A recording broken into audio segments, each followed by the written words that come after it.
anh em xem này, tớp Thái Mỹ và Thái Gặt nha anh em.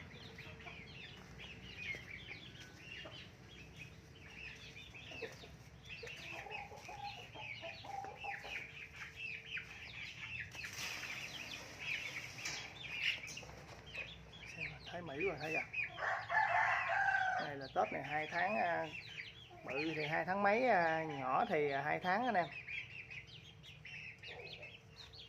Thái Mỹ Thái Gặt này là 1 trống, 2 trống, 3 trống, 4 trống, 4 trống 3 mái nha anh em. 4 trống 4 mái nha.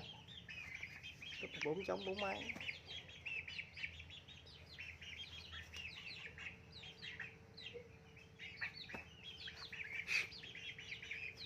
Mỹ Thái Gặt.